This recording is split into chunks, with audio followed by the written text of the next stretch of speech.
all of you. We'll be starting at 6:35. Another 2 minutes and then we are starting.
A very warm good evening to all the participants and our esteemed guest. It is an honor to be here as the program chair. My name is Dr. Amishnath Ahmed, and this is a 5 day faculty development program. Today we are starting with the first day. Our host for today is Professor Lalitha from the Ananda Sagar College of Arts and Commerce from Bengaluru. So over to you, Professor Lalitha. Thank you, sir. Am I audible? Yes, ma'am, you are. Thank you, sir. I start with a quote by Nelson Mandela.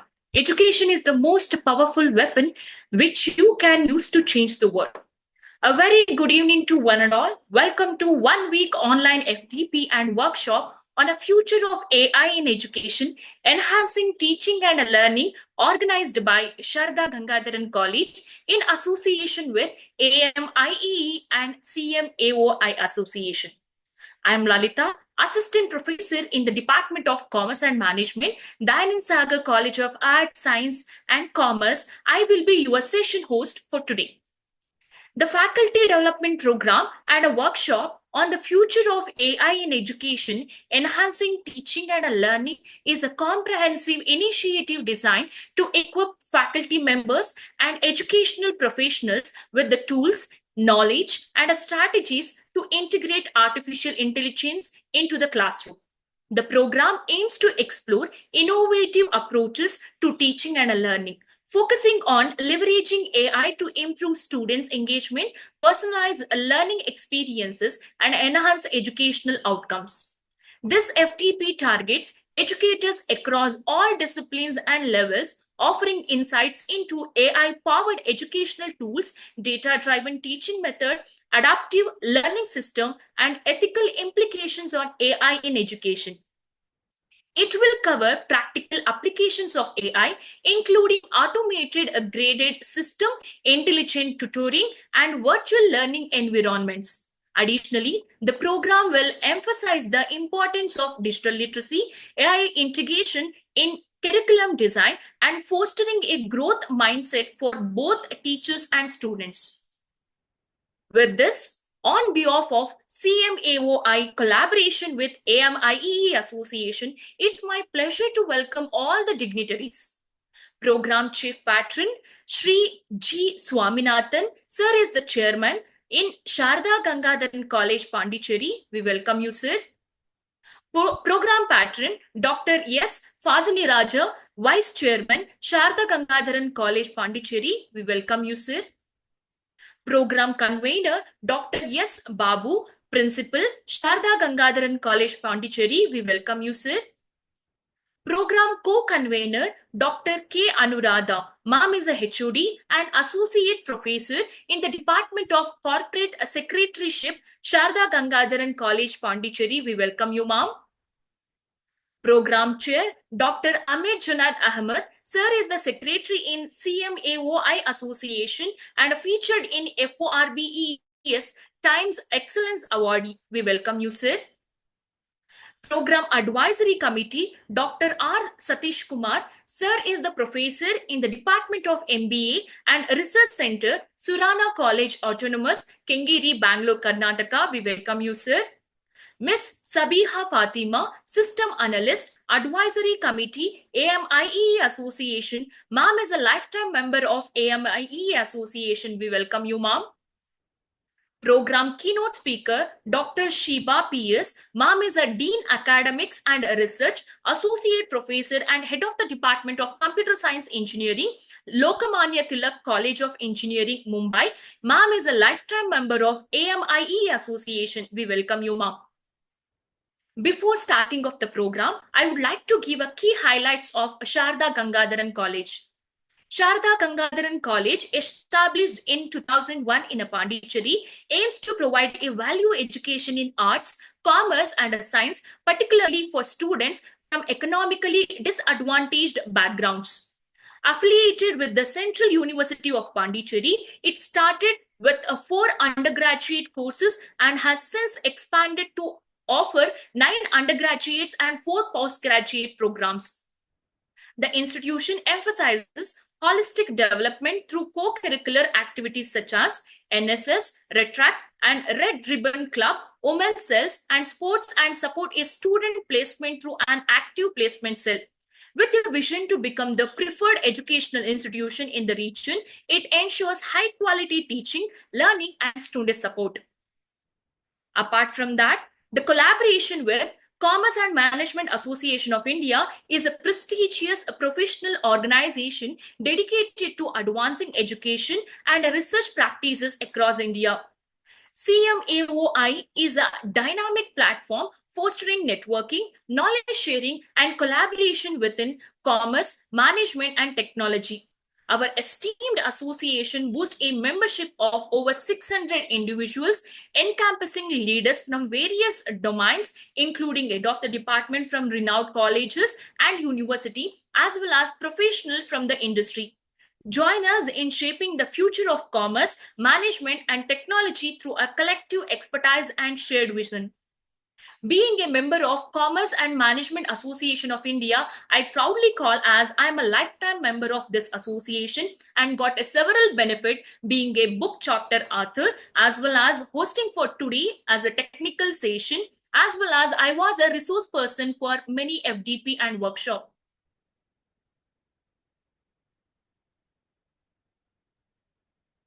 I would like to introduce the speaker for 1 week online FDP and a workshop. The day 1 speaker is Dr. Nalini N.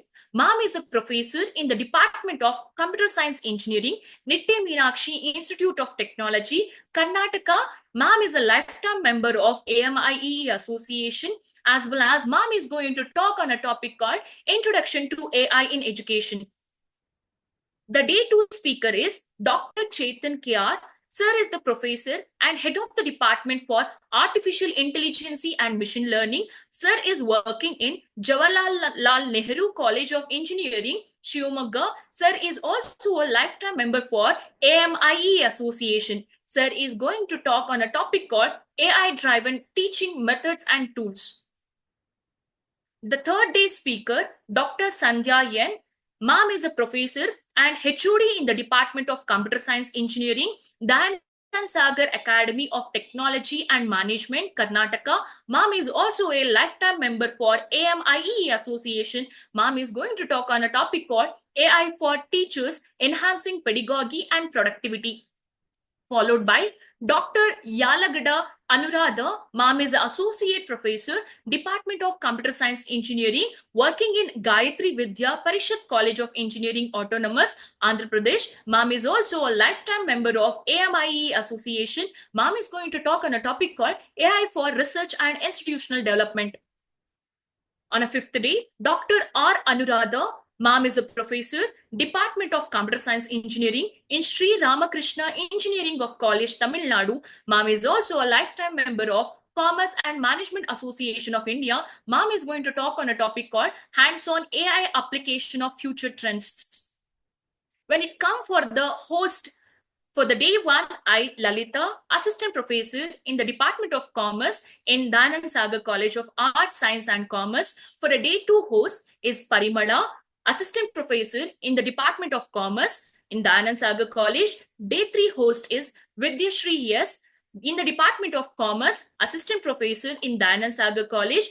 Day four host is Nagarajeshwari M. Assistant Professor in the Department of Commerce, Dayanand Sagar College. Day 5 host is Jayashree, Assistant Professor in the Department of Commerce, Dayanand Sagar College.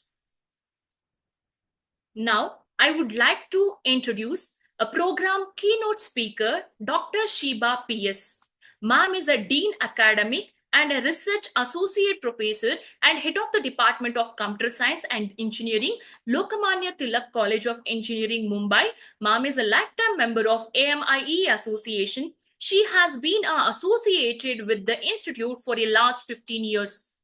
She earned her bachelor and a master degree in electrical and electronics engineering from the Government of College of Engineering, Trivandrum, in the year 1996 and 1999, respectively. She later completed her PhD at the Indian Institute of Science, Bangalore, in the year 2007. With more than 18 years of experience across academia, research, and administration, her contributions span various phases of education. She has presented and published paper at IEEE International Conference and authored articles in international journals. She has also contributed to book chapters and published a book titled Research and Publication Ethics. As a reviewer and editorial board member for international journals and conference, she has played a key role in upholding academic standards. She has successfully organized numerous workshops, webinars, and faculty development programs.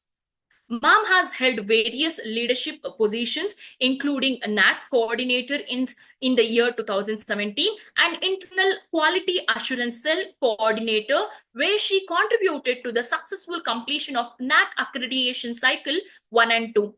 She also holds the position of National Board of Accreditation Coordinator at the Institute, playing a key role and making a notable contribution to the NBA accreditation process.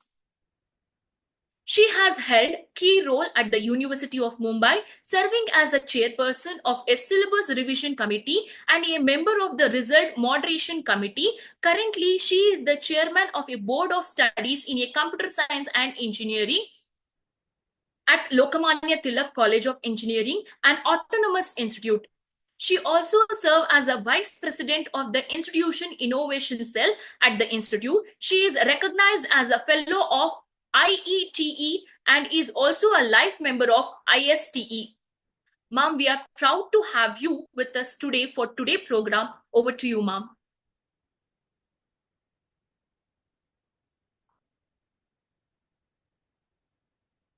Ma'am, can you kindly unmute yourself? Sorry. Yeah. Thank you, ma'am. Thank Thank you you, for the ma'am. brief introduction. Good evening, everyone. I suppose I'm audible, right? Yes, Am ma'am. I Yes, audible? ma'am, you are Yeah. audible. Okay. It's a privilege to be here today to speak on a topic that is not only shaping classrooms around the world, but it is redefining the education itself, future of artificial intelligence in education. So I'll share a slide. Okay, actually it is showing host disabled participant Given, screen ma'am, given. sharing. You have the right now. Okay.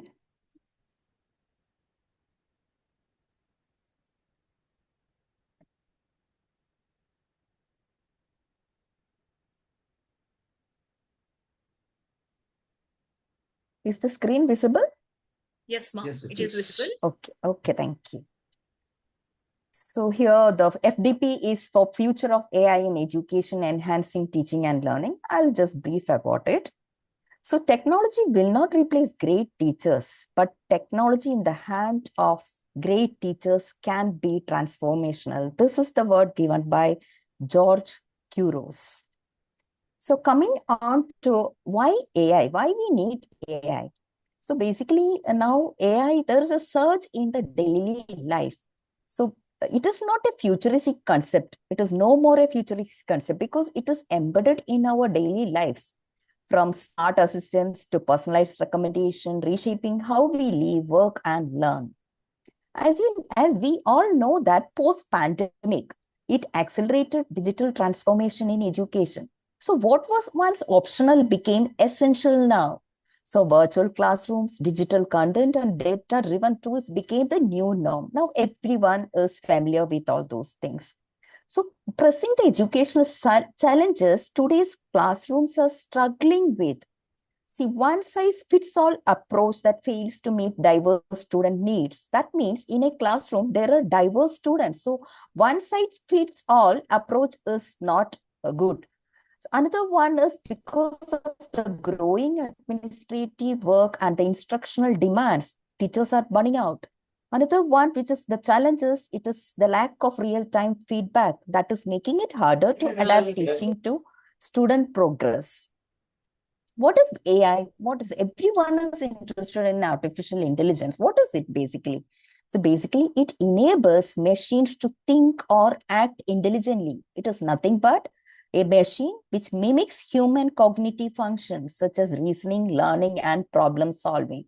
Basically, it is not one thing. It is an umbrella of growing set of modeling capabilities. As you can see here, artificial intelligence, it is machine learning. Machine learning is a subset of artificial intelligence.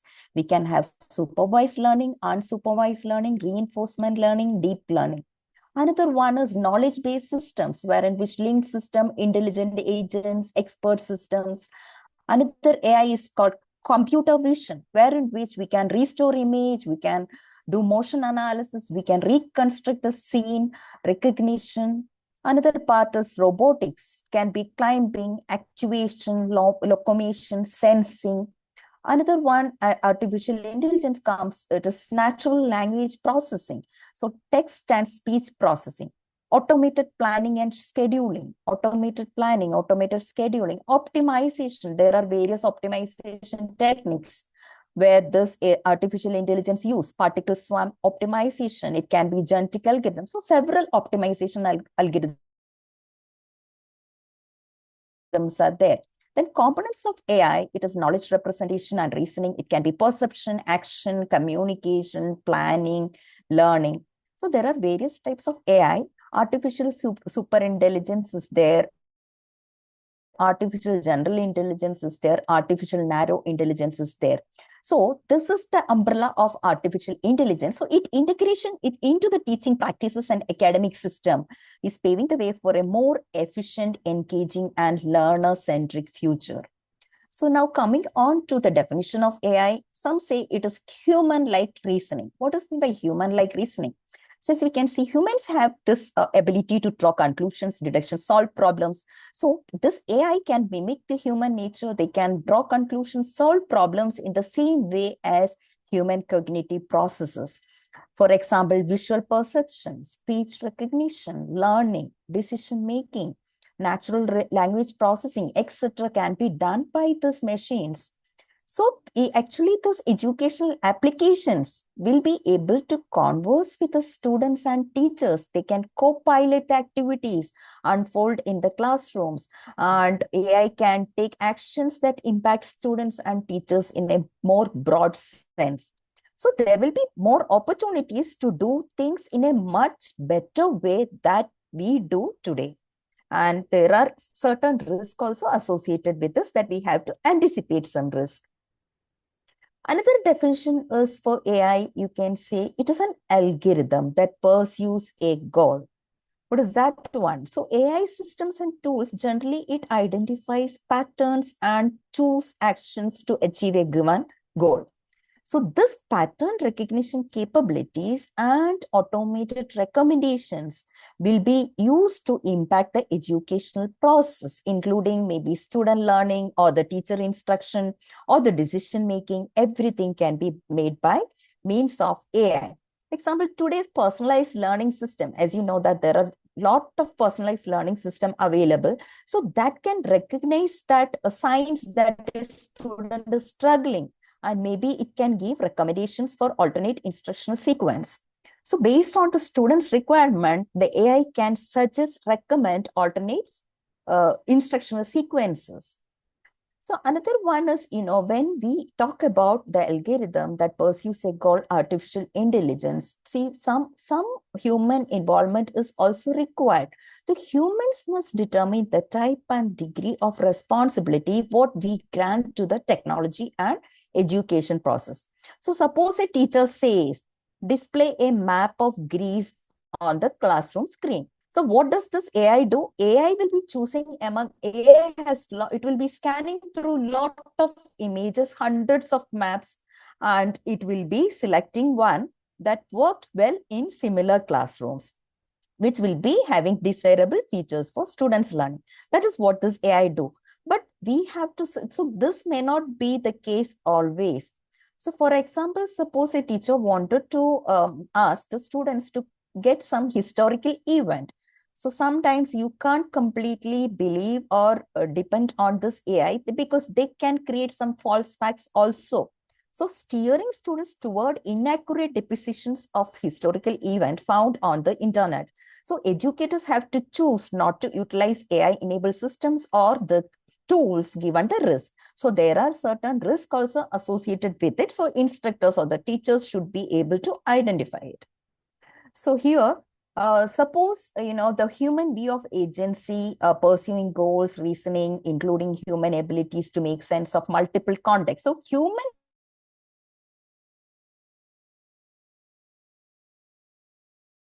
suppose a teacher sees 3 students which made some error, mathematical error. But the thing is, he or she recognized one student had an individualized education program to address vision issues. Another student misunderstands a mathematical concept. The third student experienced a frustrating interaction on the playground. So the instructional decision for all these 3 cases shouldn't be the same. So the same instructional decision is not appropriate. So AI system often lack such kind of judgment to appropriately include context as they detect patterns and automate decisions.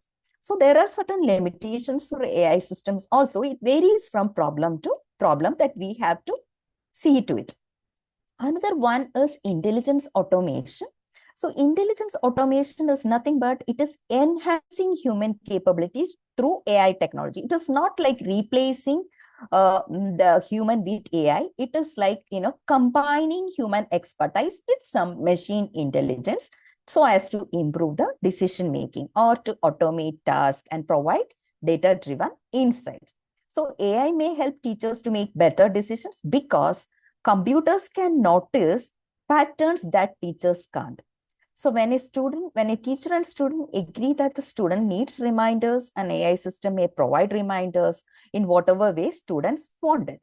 So intelligence automation uses the same basic capabilities of AI, employing associations in data to notice patterns, and through automation takes action based on those patterns. You can see in this diagram, it is intelligence automation.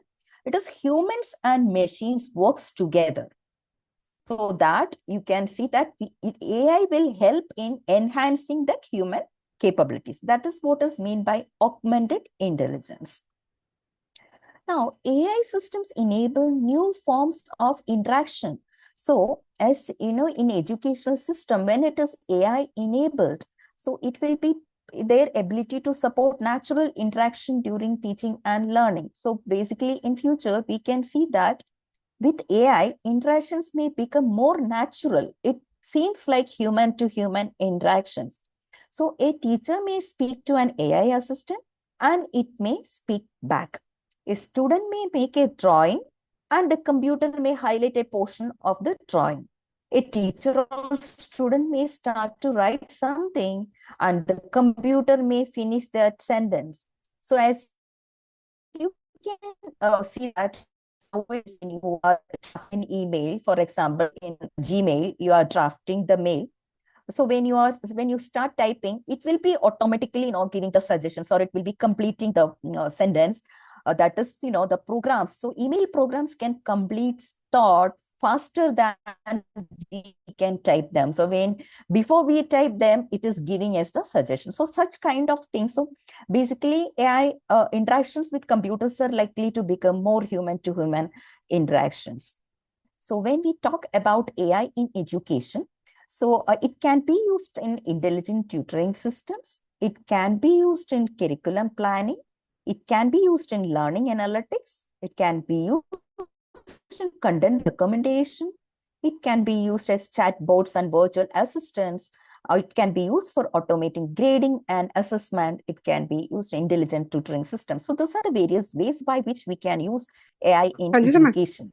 So the differences that the teachers and students may experience in future technologies. So you can see that the familiar technology capabilities, when we talk about input, right now, how we will give the input, we will be giving in the form of typing. We may be clicking, we may be dragging it, we may be touching and gesturing it. So in future, it will be replaced with typing, will be replaced with speaking. Clicking and dragging will be replaced with drawing. Touching and gesturing will be replaced with analyzing images and video. Another one is processing. Processing when we are displaying information and task right now. So in future, it will be assisting students and teachers. Sequencing learning activities will be planning and adaptive activities in future. Checking student work right now, that will be revealing patterns in student work. So that is what this, the AI, they will be helping the educators. So now we are getting the output in the form of text. So in future technology capabilities, you will be getting in conversations. Now, if it is the output is in the form of graphics, you will be getting in future it is annotating and highlighting. Now, if in the familiar technology capabilities, if it is multimedia, in future, it will be suggesting and recommending. So for the dashboards, it will be organizing and guiding. So this is a comparison of familiar technology capabilities with future technology capabilities. These are already now being implemented, or most of the things. Now I'll just talk about the global AI in education market. So market forecast is to grow at a CAGR rate of 39.6%. As you can see, in 2024, it was for $5.57 billion. And by 2028, it will be increasing to 21.13 billion USD. So this is the research done by Research and Markets. So we can see how it is going to grow. It is 39.6% growth we can see here. Now coming on to the benefits of AI in education. As I already said, it can be used for personalized learning. It can automate administrative tasks. It can be interactive, can make interactive educational contents, higher accessibility and equity in education. Even it can do the gap analysis for the skill test. Then it can data-backed feedback. It can give, not only that, it can be have 24/7 tutoring, which is not possible with the humans. So if it is AI, it can, because machines can be open for 24/7. Now, when we talk about benefit, there are certain challenges also associated with those benefits. So the basic challenge, that is data privacy and security. Another one is reduce human interaction. As you know that it will be more machine related. So unemployment, that is another challenge, which is when we are talking about AI and education. And over dependence of technology, people will be depending on technology more. Then how we can access the contents, that is accessibility concerns, lack of personalized feedback, then technical difficulties also there, ethical issues, increased cost. So the cost of accessing also is drastically increasing. So these are the various challenges of AI in education.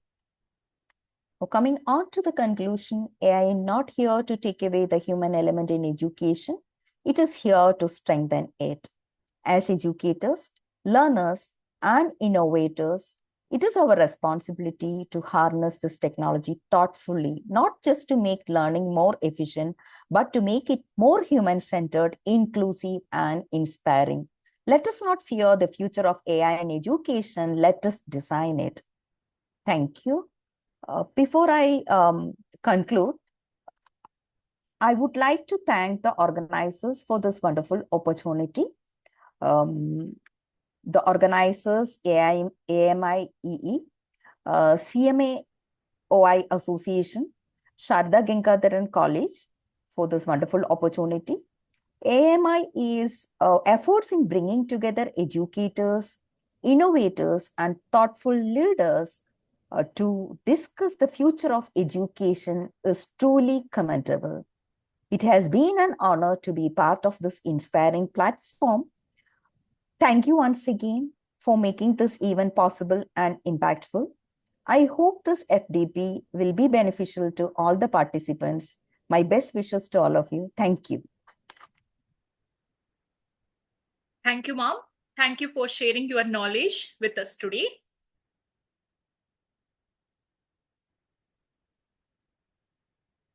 It is with a great respect and immense pleasure that I take this opportunity to introduce a highly accomplished academic leader and historian, Dr. S. Babu.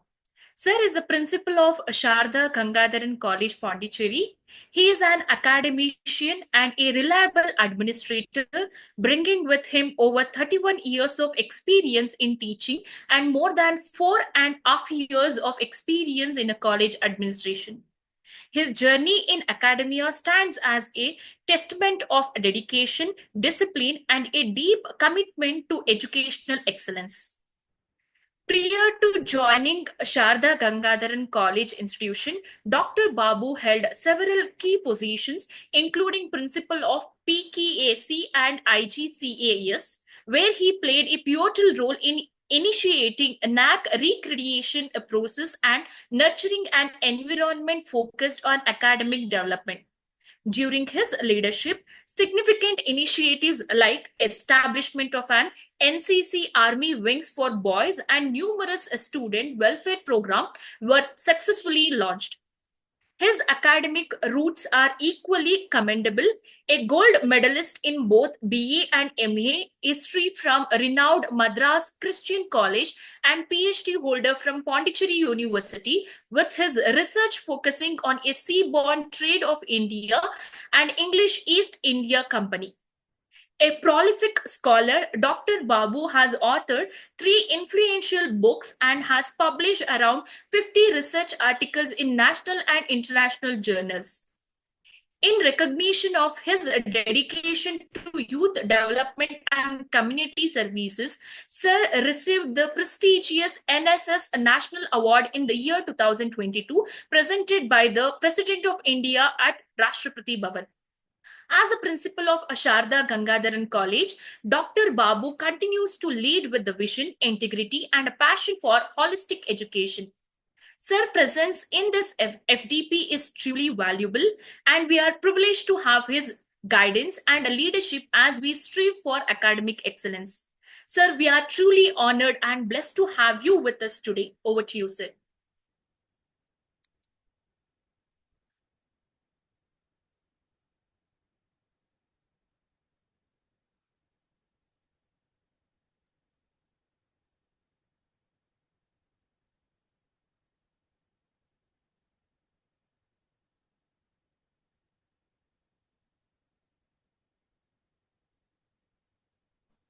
Dr. Babu, sir. Yeah. Respected guests, distinguished speakers, and my dear colleagues, pleasant evening to all. It gives me an immense pleasure to welcome you all to this faculty development program. As we gathered here with a shared commitment to academic excellence and professional growth, I take this opportunity to briefly dwell on the journey and vision of our institution, Saradha Gangadharan College, Puducherry.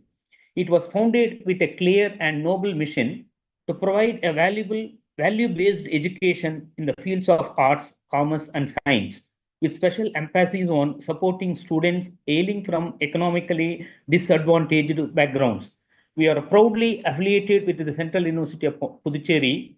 Over the years, thanks to the collective efforts of our dedicated faculty and supportive management, we are driven by a strong vision to become the preferred educational institution in the region, and we continuously strive to uphold high standards of teaching, learning, and student support in every aspect of our work. As educators and facilitators of knowledge, it is through platforms like FDP that we sharpen our skills, exchange ideas, and inspire each other to do more for our students, our institution, teachers, and the society at large. It is both an honor and a privilege to address this esteemed gathering to commence our faculty development program. Today, I would like to take a moment to acknowledge the remarkable contributions of the Commerce and Management Association of India, our valuable partner and an integral part of this academic initiative. The CMAOI stands as a prestigious professional body committed to advancing education and research practices across our nation. In an era where commerce, management, and technology are evolving at an unprecedented pace, Commerce Management Association of India provides a vibrant platform for networking, knowledge sharing, and meaningful collaboration. Their, their collective expertise and shared vision have consistently contributed towards sharing the future of education in commerce, management, and technology. It is through associations like Commerce Management Association of India that we as educators and academic leaders find opportunities to broaden our perspectives, enhance our teaching practices, and stay aligned with emerging trends and expectations. I extend my heartfelt appreciation to Commerce Management Association of India for their unwavering support and for being a catalyst in the pursuit of academic excellence and innovation. Let us continue to work together in creating transformative learning experiences for our students and in contributing meaningfully to the academic at large. As we embark on this enriching FDP program, I am delighted to take a moment to acknowledge the invaluable contributions of one of our key academic collaborators, AMIEE. The AMIEE is a distinguished professional body passionately dedicated to the advancement of artificial intelligence, machine learning, innovation, entrepreneurship, and emerging and engineering across India. Today's rapidly evolving academic and industrial landscape, AMIEE stands out as a driving force of progress and transformation. Although relatively young in size, with a membership of over 90 committed individuals, what sets AMI apart is the quality and dedication of its members, a community of forward thinkers, innovators, and problem solvers who are actively shaping the future of technology and entrepreneurship. Through its initiatives focused on collaboration, education, and advocacy, AMIEE is playing a vital role in fostering a culture of innovation and excellence, not just within institutions, but across industries and commerce.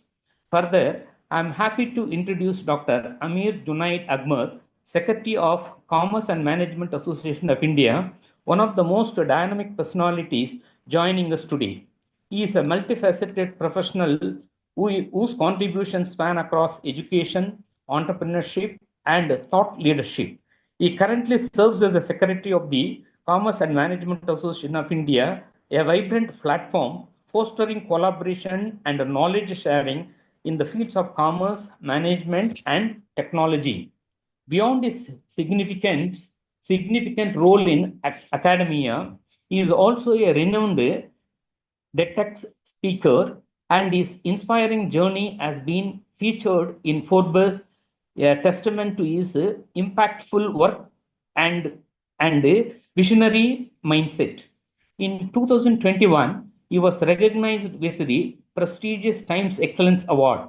An entrepreneur and a passionate advocate for innovation and leadership, Dr. AMIEE continues to inspire countless educators, students, and professionals through his engaging talks and insights.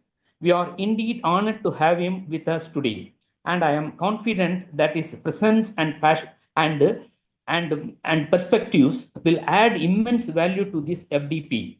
Let us all extend a warm welcome to Dr. Amir Junaid Ahmed.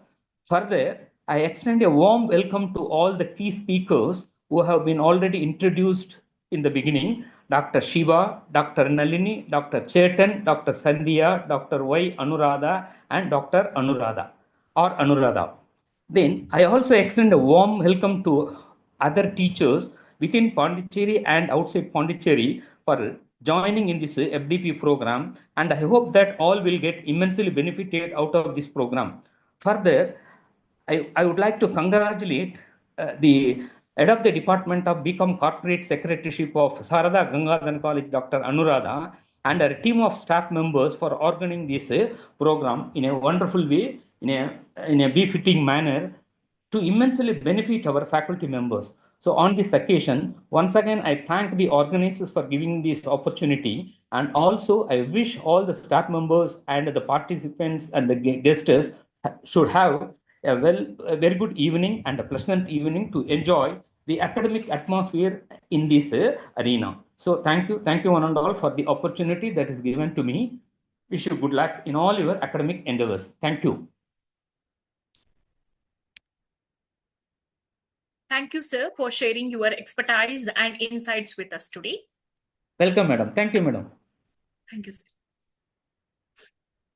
A good education is the foundation for better future. Education is the manifestation of the perfection already existing in man, by Swami Vivekananda.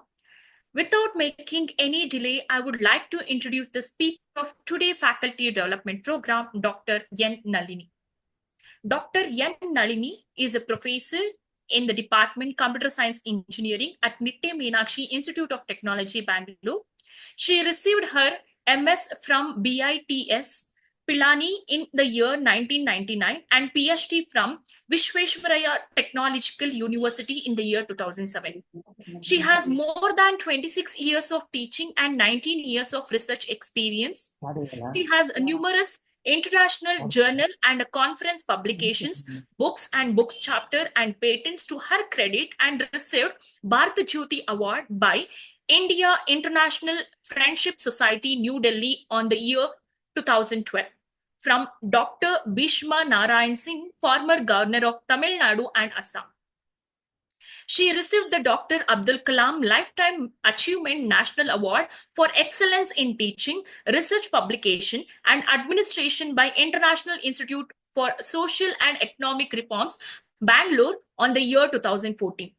She is also a recipient of a Distinguished Professor Award by TechNet India 2017 in association with the Computer Society of India, CSI, Mumbai, chaptered, and Best Professor in a Computer Science Engineering Award by 26th Business School Affair, Devang Mehet National Award on 5th September 2018 at Bangalore. She is a lifetime member of ISTE, CSI, ACEEE, and IIFS. Elected unanimous as a Vice Chairman, a Chairman-elect Computer Society of India Bangalore chapter for the year 2019-2021. Ma'am is a Program Chair for International Conference on Emerging Research in Computing, Information, Communication and Applications. She has served as a technical committee member and reviewer in various international conferences and has delivered technical talks at various institutions. She received Dr. APJ Abdul Kalam Teachers Excellence Award in the year 2020 by Shikshak Kalyanam Foundation, supported by AICTE New Delhi. She is also a faculty advisor for cultural activities at her institution from many years. She has organized various events at the institution. She is one of the faculty advisor and organizer for an annual national level techno-cultural fest of Nitte Meenakshi Institute of Technology called Anadhyanat. She is the faculty coordinator for Cryptech, a branch association of Computer Science and Engineering Department of NMIT, and an biannual magazine called Aretha is released under her guidance every year. She is also a faculty advisor for Kannada Association of NMIT called Chiguru, under which various activities are conducted mainly related to environmental issues like Namma Nella Namma Jala, naming our earth, our water. She is also an active member of NSS unit. She is oversees the activities of various cultural clubs of NMIT, namely Music Club, Literary Forum, Theatre Club, Dance Club, Photography Club, Chiguru, Fashion Club, and sees they participate in various events in other institutions like IIT Bombay, IIT Madras, BITS Goa, etc.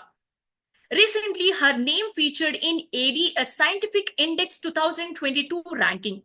She is also the chairperson of the Internal Complaint Committee, which addresses prevention, prohibition, and redressal of sexual harassment of women employees and students in higher education institution of NMIT under Vishweshwara Technological University. She is also the member of Academic Council at Sri Sharda Academy. Ma'am, it's our pleasure to have you with us today as a speaker on a title called Introduction to AI in Education. Over to you, ma'am. Thank you, ma'am. Thank you so much. Am I audible?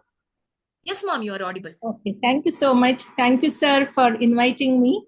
It's really a pleasure to be associated with all of you. Thank you so much. I will share my presentation and I'll switch off my video so that if any streaming problems are there, so that we can avoid that. Only audio I will be enabling. Hope it is fine with all of you. Thank you for nice introduction, madam. Very nicely you spoke. Thank you so much. I'll just share my presentation now.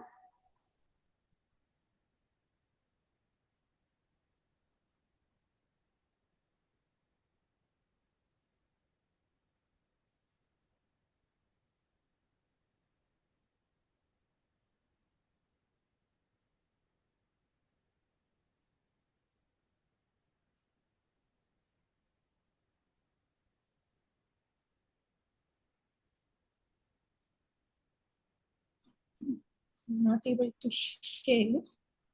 1 second.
Ma'am?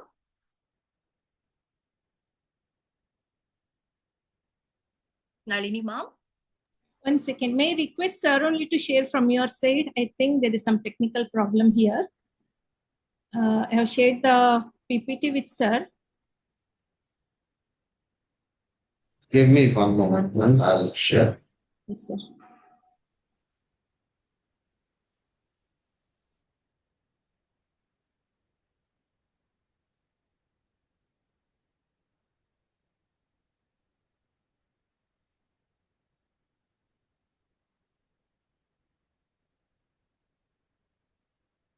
Sorry for the inconvenience. There are some technical issues over here. I tried to resolve it. I shifted my systems also, but It's then okay, ma'am. No issue. I'm not able to do that. Hence, I shared the PPT with sir. I kindly request sir to share it I from think his end. Sir is about to share the PPT, I guess. Yeah, We'll thank wait. you. Thank you.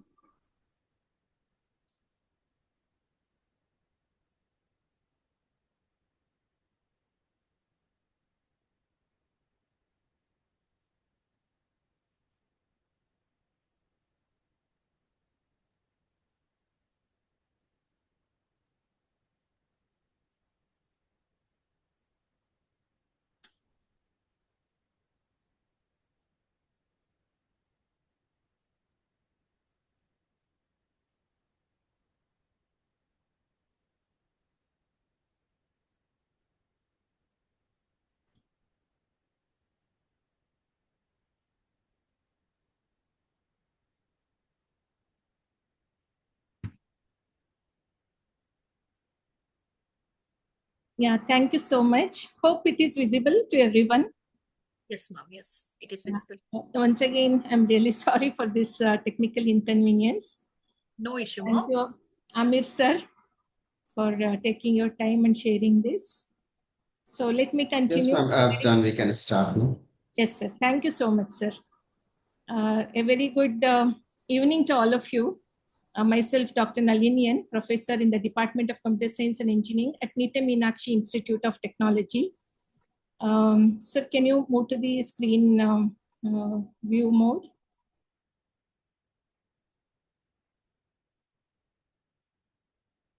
Slideshow mode, if it is possible. Yeah. From the beginning, yes, sir. Yeah, now it's fine.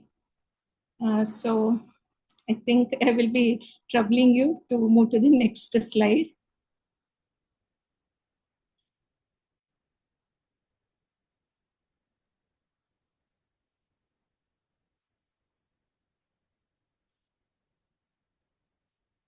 Yeah, request you to move to the next slide, sir.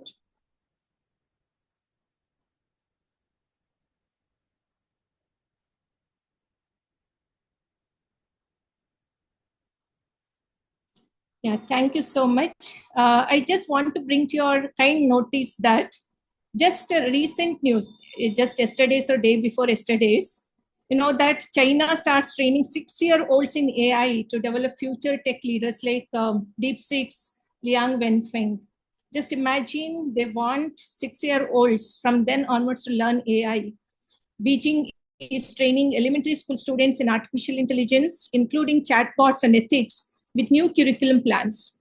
Other countries like Estonia, Canada, and South Korea also integrate AI into their education systems. Since we are talking about AI in education, so I thought let me bring this preamble before I proceed with rest of the contents. AI tools are transforming learning, but education leaders stress cautious, balanced approaches to avoid over dependence on technology. So it should be a balanced approach. It's not that completely we should rely on AI completely. It should be a mentor driven AI technology should be used. And of course, we are the human beings who will be the mentors, like teachers, professors in the higher education institutions who should be governing the usage of these AI tools very cautiously so that students will not be overdriven by the technology. There should be human touch also. There should be ethics also associated with all this kind of AI in education. So let me introduce this AI in education. These are the topics which are covered in today's session. AI and the future of education, opportunities and challenges, understanding AI and machine learning, basics for educators, AI-powered personalization, enhancing student learning experiences. It should be a personal touch to be associated with every student. Each student should feel that this AI is helping that particular student when something is asked for, a doubt clearance session to be asked for. So something like that, AI-powered personalization should be the approach. And the role of chatbots and virtual assistants in student engagement, ethical considerations and bias in AI for education. So all these are I'll just touch upon very briefly or shortly, said that we understand what is the requirement of these things in today's education system when we are relying on artificial intelligence solely. Next slide, sir.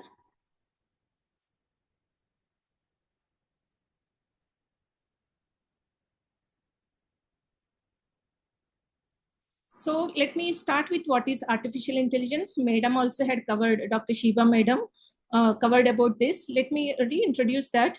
We all know that artificial intelligence refers to machines or software that can perform tasks typically requiring human intelligence.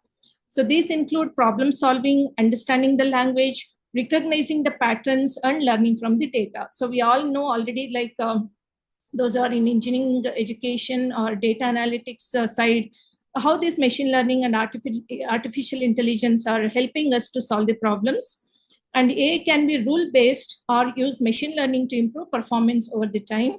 Predictive analytics, so many applications we already looked through in over the years with respect to this artificial intelligence and machine learning. So it is a key part of the fourth industrial revolution, transforming various industries, including education. It is not only the industries outside, but our education system is also dependent on AI. So it's a brief history of AI in education. AI concepts began in the 1950s with pioneers like Alan Turing. All of us have heard about Alan Turing. He, in his name only, in the computer science and engineering discipline, Alan Turing Award is given every year. It is as good as Nobel Prize with respect to other disciplines, but Alan Turing Award is specifically for computer science and engineering discipline, where if some problem is solved, which is unsolved over the years, they will be rewarded with Alan Turing Award. And he is the one who wrote the base paper with respect to these AI concepts in the 1950s. And there is also a film movie in his featuring his contribution, Imitation Game. So if you have not seen, I request all of you to kindly see to that, how he helped during World War II to break a Enigma code, which is which thought to be like it's a secret code, but he helped in resolving that immediately and saving thousands of lives. So I just request all of you to have a look at that movie, Alan Turing. It is based on his life, Alan Turing, and John McCarthy is another person. They all began these AI concepts in 1950s. And 1960s and 80s, intelligent tutoring systems were introduced for adaptive learning. In 1990s and 2000s, educational software began using AI for quizzes and feedback. And 2010 onwards, explosion of AI tools like personalized platforms, chatbots, and virtual teaching assistants came into picture. You might wonder, we all had studied like expert systems, artificial, etc. in 1990s also. But with the advancement of these resources like computing machines, memory, speed, etc., again, this AI concept is getting revolutionized nowadays, because use of GPUs, etc., have been helping in predictive analytics and predicting futures also. So that is the advancement of this artificial intelligence, which is happening in today's advanced technology, which is available. So the key concepts of AI include machine learning, algorithms that learn from the data. That's the name as a definition.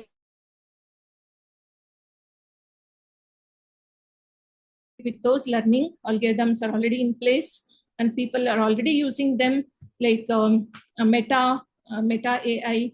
They use large language models like Llama 4. That is the current version of Mark Zuckerberg. He just explained previously that it works on trillions of data. It's not billions, it is trillions of parameters that Llama is working nowadays. Just imagine the computational complexity of these kind of algorithms which are already in place, and we should look through what best we can make use of those technologies. And recently there was a Ghibli art trend. So again, there is a pros and cons, whether it is right to use or should we stop using that. All those things which are possible because of these AI technologies. In 2000s, introduction of internet-enabled learning and digital whiteboards came into picture. 2010s, mobile learning and cloud platforms. And at present, AI-driven platforms, virtual augmented reality, learning analytics, etc. have been coined. And also, if we read through recent whatever is happening, so a lot of things are happening at the research laboratories at the world level, and we should keep an eye on what is happening in those laboratories. For example, OpenAI and Meta, as I mentioned. So this is what is happening and how fast they are growing up the things. Also, we should be keeping watch on all those things.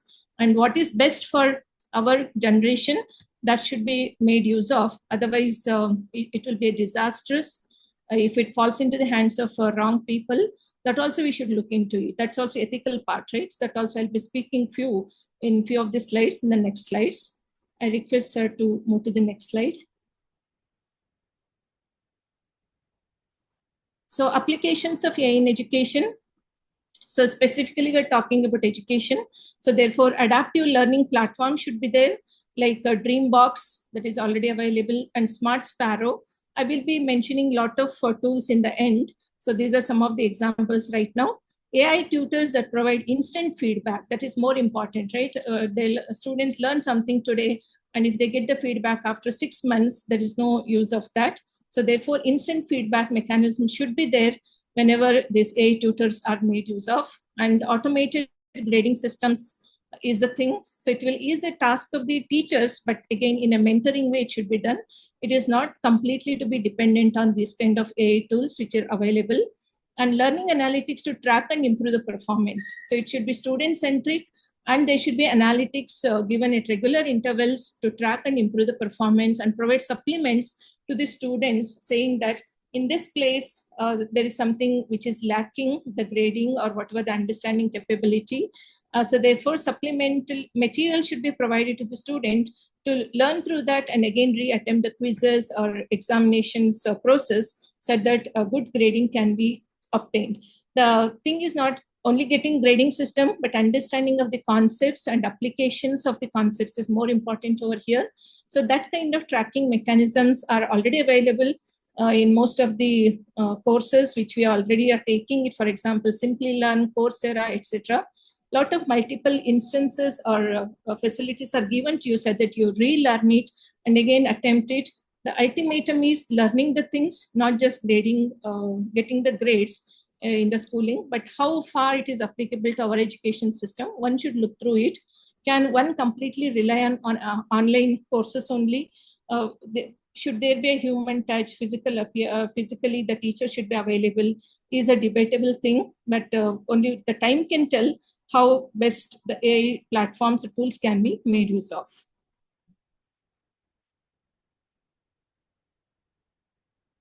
Next, sir. So benefits of AI in the classrooms, personalization of learning paths. Therefore, each student can be given a different set of depending on fast learning or slow paced learning. So personalization of learning paths can be set up. Instant feedback and increased engagement can be done. Time saving for teachers by giving the automated tasks. But again, teachers should know what to give, what not to give to the students. So therefore, that responsibility again is on the shoulders of the teachers. Early identification of learning challenges. So therefore, not to wait till the mid-semester or something like that. So identifying in the early stages only within a week or within a month, identifying what is best suited for a particular student and how the enhancement of learning can be introduced can all be looked through these kind of AI tools.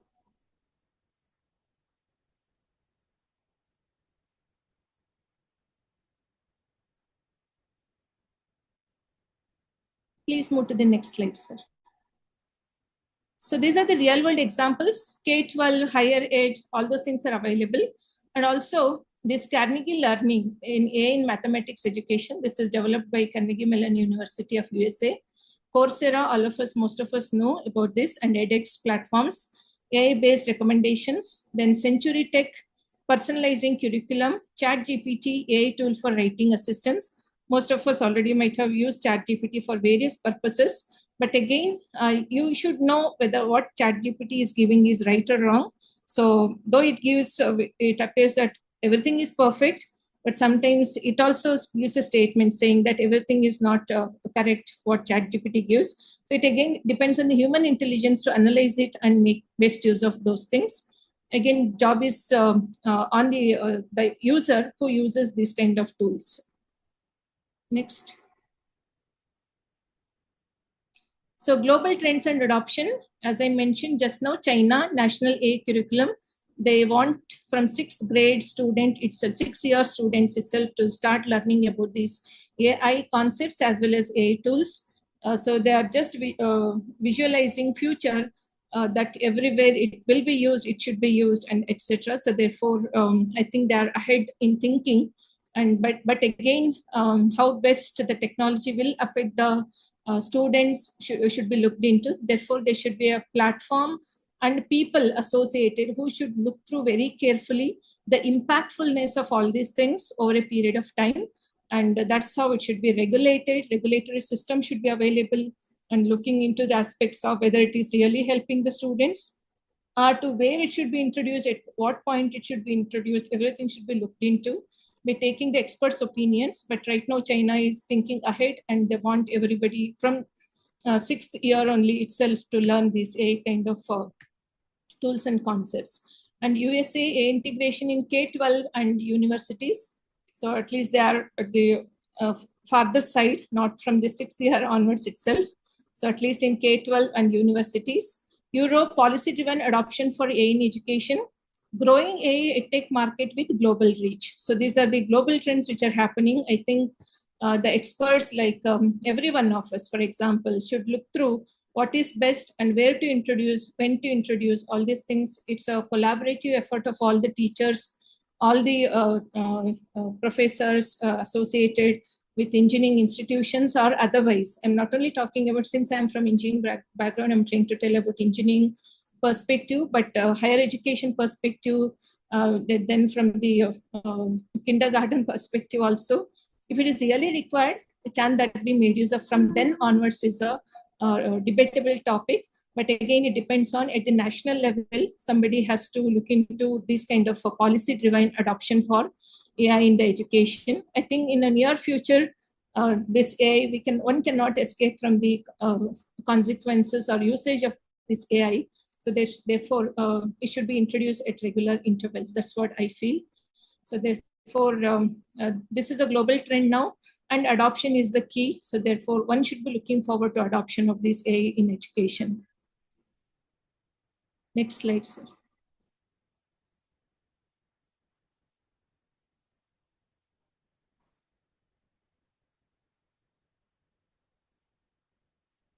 So current AI tools used in education, I already mentioned ChatGPT, natural language assistance. Grammarly is another thing, AI writing suggestions. You can knowingly, unknowingly, we already have started using these kind of things in education. So I'm just naming it over here, some of them here, but later in a few slides, I'll mention most of the tools which are already available.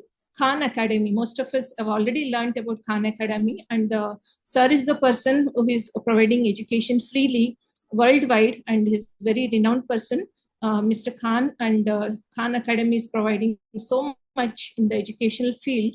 And Khan Migo is the AI tool which has been used for personalized tutoring, so which is available, and one can look into that, how best it can be used. And then Squirrel AI is another tool which is used in education, which is for adaptive learning. Next slide, sir. So in summary and reflection of this particular topic, AI is redefining education with smart adaptive tools. It enhances teaching, learning, administration. Adoption is accelerating globally. As I mentioned, everybody is participating in adopting this AI. Educators must understand both opportunities and limitations. It is not that AI tool is available, let me start working towards it and make use of it. But what is the limitations of it also? One should look through very carefully, and accordingly should be introduced, because students should not be overwhelmed with the consequences of AI tools. So therefore, it is the teacher's responsibility or the educator's responsibility to weigh and put a balanced approach, so that students should feel that it is actually helping them and not overburdening them. Next slide, sir.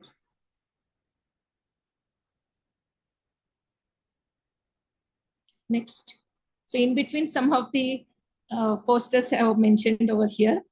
So next, coming to this vision of future classrooms, AI-powered smart classrooms with adaptive learning environments, use of AR, VR. Most of us might have already started using in one or two of the courses or student projects. They already might have done using this AR, VR technologies, augmented reality and virtual reality for immersive learning experiences. So this is the trend now. So one cannot escape from this kind of technology.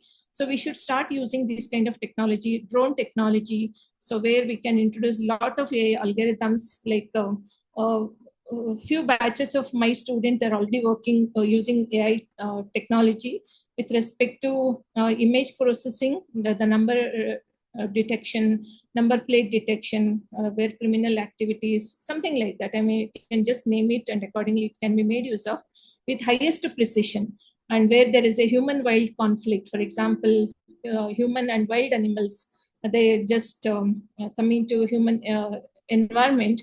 So how to identify using this drone technology, how to help the forest officials to look through those kind of animals and take them safely back to the forest. Those kind of projects our students are working. So using AI, a precision precision, the identification of the animals is done. So therefore, it helps the forest officials to take the animals safely to the forest. So these can not only this medical, in the medical image processing also, you name it, and wherever the AI technology has already been made use of. And we should also be starting using this AI technology in our day-to-day purposes and learning experiences. So virtual teachers and assistants supporting students 24/7. So these chatbots, are the tools, etc. It's not that 9 to 5 students should go to the classroom and learn the things. So it is 24/7 now. So that kind of helping is already been happening. And real-time data tracking for customized support. So there should be somebody available who will be helping you with what else a student is requiring, how best the student can be helped. So all these things are possible when we talk about this vision of future classrooms. Next slide, sir. So personalized learning at scale, AI algorithms analyze student data to tailor content. As I mentioned, again, what is student data? For example, attendance and the marks, basically, right? So therefore, looking at those two things and how the student has performed in previous tests or exams. So based on that, suitable content can be tailored so that at slow pace, a student can learn the things. And if a student is very fast in learning the things, more projects can be given. And accordingly, the student can be rewarded. All these things are the possibility now. We cannot put everybody into same basket and say that everybody should learn, because fast learning students, they may feel that why the teacher is teaching so slow. The slow learning student can think that I'm not at all getting what the teacher is trying to tell in the classroom. So therefore, the content should be tailor-made now, and accordingly, the AI algorithms can analyze student data and help the student in learning the things.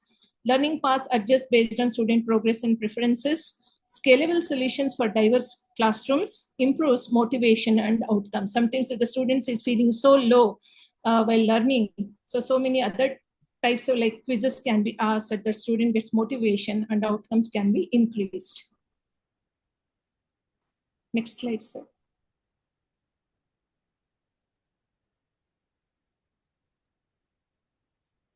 So AI for administrative efficiency, with respect to teacher's point of view, automated grading, which will help a teacher, and attendance systems.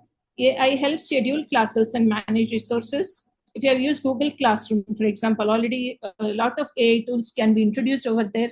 It helps in automated grading and attendance systems. You don't have to take the attendance, automatically it will generate the report and will give it to you. All these things are the possibilities now. Reduces administrative burden on teachers and enhances overall school operations. Next slide. So teacher support and AI collaboration. AI provides insights on student performance. So looking at the graphs or marks, etc., it will generate bar graphs or any other kind of visualization techniques, which will help teacher to easily understand who is where at what position. And accordingly, teachers can take measures, corrective measures, and work on that. Tools offer suggested materials and interventions. Teachers make informed decisions with AI analytics. AI analytics, as I mentioned, all those analytics with respect to grading, marks, attendance, etc., can be looked into. And AI, it's not only the subject-wise, co-curricular, extracurricular activities can also be looked into. So therefore, AI tools will really help the teacher to look into each and every student, because every student is important. It's not that only the good scorers are important to a teacher. Even the one who is slow learner should also be looked into. So therefore, it makes customizable for every student by the teacher's side. AI complements, not replaces the educators. We need to remember this. AI helps the teachers or the educators, and it is not here to replace, but one should make best utilization of it, so that we should not be succumbing to the competitions of AI. So equity, yeah, you can go to the next slide. So thank you. Equity in access to AI tools. Important to ensure fair access to AI-powered learning. Address digital, what is the equity over here is, as I was mentioning, fair access, right? Slow learners, fast learners, there can be other people. Say, for example, inclusive design for students with disabilities, right? So they cannot be using the same AI tool for their learning. So therefore, wherever, for example, Braille to be introduced, that also should be introduced with respect to AI. AI tool should have that kind of facility, so that equity in access to AI tools should also be looked into. Then address digital divide and infrastructure challenges. Some people will be having good computer systems, some may not be having. So therefore, it is the responsibility of the educators or the institutions to provide all this infrastructure without having any challenges. Then partnerships to bring AI to undeserved regions. So again, we should look into various regions, region-wise participations also. It is not that only metropolitan cities should have this kind of facilities. One should be looking through the village side also, and the most where people have not ventured. So those kind of, because it should be at the national level. So we are not only should be concentrating on who is well versed with all the technology and all the infrastructure. So this is what it tries to tell: equity in access to AI tools. Everybody should have the feel of these AI tools to learn what they want to learn. Next.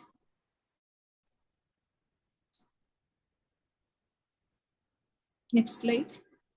So privacy and data security, again, this is another very important aspect with respect to when we talk AI tools, right? So therefore, AI systems collect vast amounts of student data.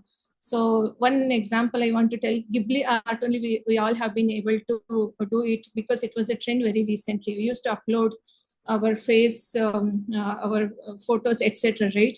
So most of these systems are having face recognition systems, only then it will be logged into. So that is one of the, which is a disastrous thing that is happening actually. Luckily, people understood, and I think that would have been stopped now.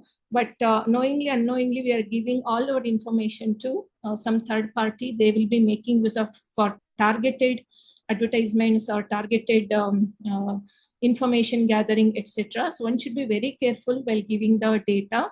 Since we are talking about AI systems with respect to student, it is the responsibility of the institution to look into the privacy and the data security of those students, because students are very vulnerable at that stage, right?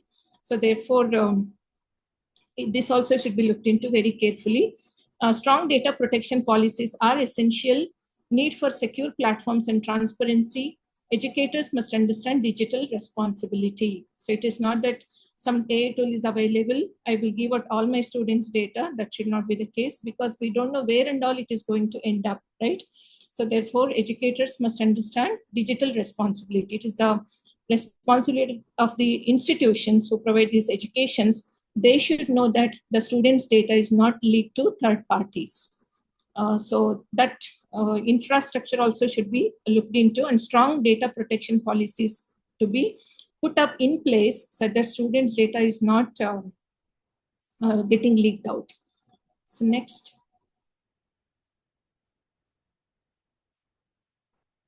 So over dependence on AI should be reduced.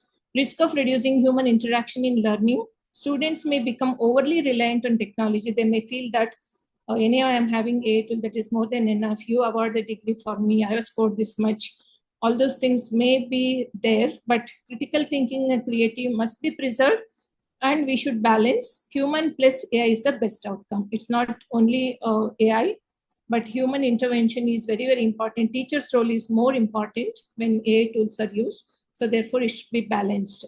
So balance is the key. Human plus AI. So that is the best outcome. So I just want to give one more example, that Facebook, they had a lot of robots.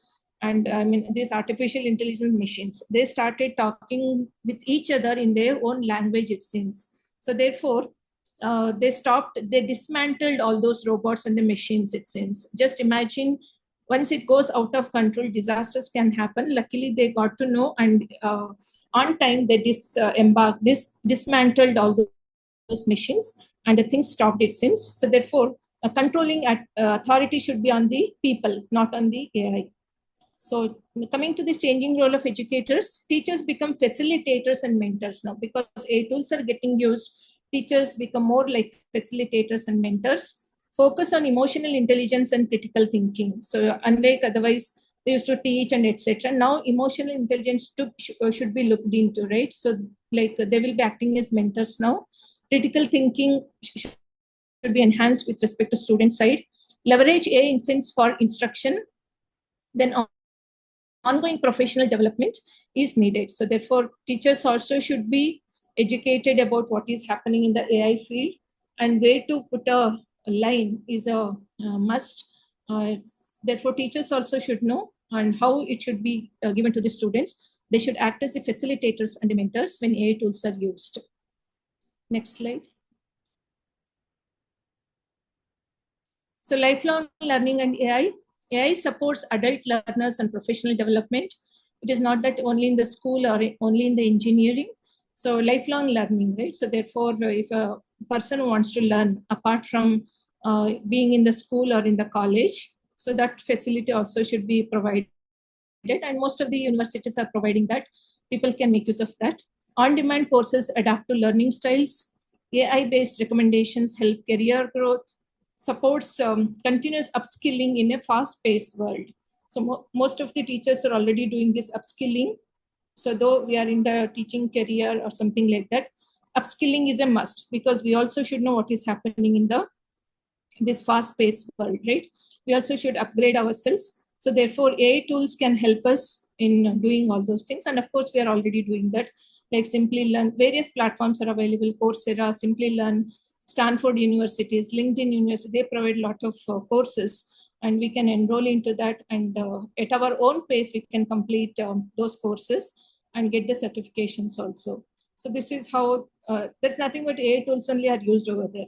So like, for example, how AI is used over there in Coursera, for example, if you are stopped at class 1, for example, next time it remembers that and reminds you that this is where you're stopped it. From here onwards, you should start doing next. Or quiz 1 is completed. So then it says that quiz 1 is completed, and therefore you should take up the next course or next quiz or something like that, right? So this is how small things which are already in place. So therefore, AI tools are helping that.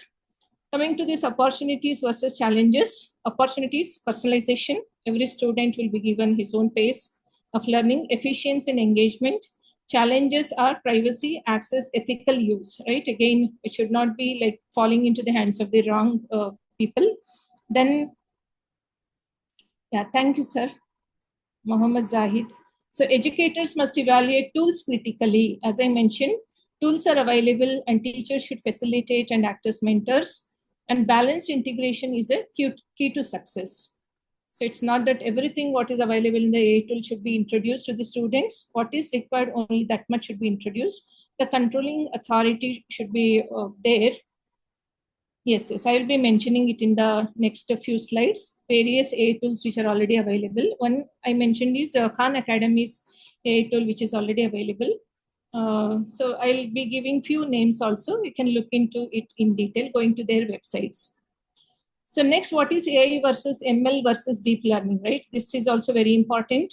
So AI, we know the general concept of machines performing smart tasks. Your Gmail also, already you people might have observed, right? When you start typing, it will give the complete sentence. You'll have to just use the tab and go to the end of the sentence. That is nothing but smart task only, right? It remembers what you want to convey. And so many things are already in place over there. So therefore, you can, if you have observed over a period of time, already these intelligence tasks are already been put into place in various tools. Just I give the Gmail example. It is possible everywhere. It is available now. Facebook also, for example, your mobiles, whatever you speak, it hears knowingly or unknowingly. You might have given access to them. And next time it will give a targeted advertisement saying that this is available. Would you like to go to it? So that same wordings, if you observe it over there, it is already coming there, right? So like that, so many things are happening. So therefore, it's a smart task, right? From those point of view, Facebook or Google, etc., third parties. So ML, which is a subset of AI, system learn from the data. So machine learning, so learn from previous data and predicts the future data. So a lot of applications are already available, weather forecasting, with respect to satellite, with respect to earthquakes, so many things people are predicting. But unfortunately, again, earthquakes are happening again and again. But maybe loss of lives, maybe that is being looked into. So things are happening in those lines. Then deep learning, ML using neural networks for complex tasks. So far, whatever mathematically was only available, people are using to solve the complex tasks. For example, with respect to computer science, there is NP-hard kind of problems, non-deterministic polynomial time algorithms. ML has been, deep learning models have been able to solve them actually. So all are interconnected and used in education. So the models are already available in the AI tools. It only gets the data and processes the data and gives the recommendations. That is what this AI ML deep learning do. Next slide. So key terminologies, as I mentioned: algorithm, set of rules a machine follows; model, a trained system used for prediction. 80-20 rule is usually applied. Training the data set and testing data set. Data set is very much required. I think in one of the previous, when our Prime Minister visited France, I guess, so he was talking about data set only. So the garbage in will be garbage out. So therefore, what you give into the model is very, very important. So therefore, giving a proper data set, 100% correct data set is very important in order to predict the, in order to do the prediction. So collection of data used to train the models. Then accuracy, precision, recall, these are the metrics. Not only these three metrics, these are the major metrics. So if you see the literature, there are more than 22 or 225 metrics are available to measure the performance of these models, outcome of these models. Okay, these are the AI terminologies. We are working through the projects based on AI. So these are the things one will be looking through. Next. So how machine learning works? Data is collected and cleaned. As I mentioned, garbage in should not be there. So data will not be 100% correct. Sometimes garbages will be there. So you'll know what is the meaning of garbage over there when we look through the data set actually. CSVs, usually we give input as CSV, comma separated values. Sometimes values will be 0, sometimes blank. So what to do with those things? We should process it, pre-process it. That's what we call, or clean the data. Only the cleaned data should be given as input to the algorithm. Then only it will work perfectly, right? So an algorithm is trained using this data. The model learns patterns and makes predictions. Feedback is used to improve the accuracy. So there are a lot of models available. Feedback-based models, so many things are there in the literature. If you study neural networks, you will get to know a lot of models are available. So in the recent Nobel Prize also, they have used these available models, and they have predicted some good in physics and chemistry also. Based on that AI modeling only, they got the Nobel Prize. So I request all of you to get to know what on what basis they got the Nobel Prize, for what particular problem solving they got it. So you will see these machine learning models only they have used to predict something. Next. So types of machine learning. So supervised machine learning uses labeled data. So these, once if you learn into going detail with machine learning, you will know what is the meaning of all these things. Unsupervised learning, there is not, like supervised learning is there is some teacher. So you can ask the teacher whether it is right or wrong. In the unsupervised, there is no teacher. So you'll have to learn, the machine has to learn based on some algorithms. It finds patterns in unlabeled data. That's what we call unlabeled. So there is no labeled data. So to look through that, whether it is belonging to that label or this label, there is no label. So therefore it is unsupervised learning. There is no supervisor here. So then there is a reinforcement learning. There is another machine learning type, learns through trial and error, and some reward basis is given. Based on that, it perfects the model. So each has applications in education. Next. So training models with data is split into, as I mentioned, 80-20 rule, 70-30 rule. So if it is a if the data set is in kilobytes or gigabytes, for example, again, everything is split into 80-20 or 70-30, training and testing sets. So model is trained and it is perfected, then the testing data is given, and then it is verified. When the new testing data is given in future, so already model is ready, right? So therefore it will predict correctly with some accuracy. As I mentioned, metrics, accuracy, all those things. The same thing can be looked into, 99.6% of it, accuracy. Confusion matrix, all those things you might have heard about it. Based on that, the decisions are made. Algorithms are evaluated and fine-tuned. continuous learning for model improvement. Again, new data sets can be given as input, more precision can be expected. So all these things are the possibility in this kind of training models. High quality data is better AI performance. As I mentioned, data what we give should be more perfect. There should not be junk in that. So therefore, what you give is what you get. So therefore, giving proper data set is very important, and getting proper data set is very difficult. But there are various platforms that try to give the data sets. But again, what you give is what you get. Kaggle is one such platform where lot of data sets are available. Like that in the machine learning environment, lots of agencies will give various data sets. Or another thing is you can collect the data set. For example, medical data set is required, means you can visit the doctor over a period of time, what data they have collected. And if it is confidential, again, it depends what information can be given out by the data. I mean, doctors, so all those things are the matter. So it is better to use third-party data sets. You can easily download them and try to make use of it in your model.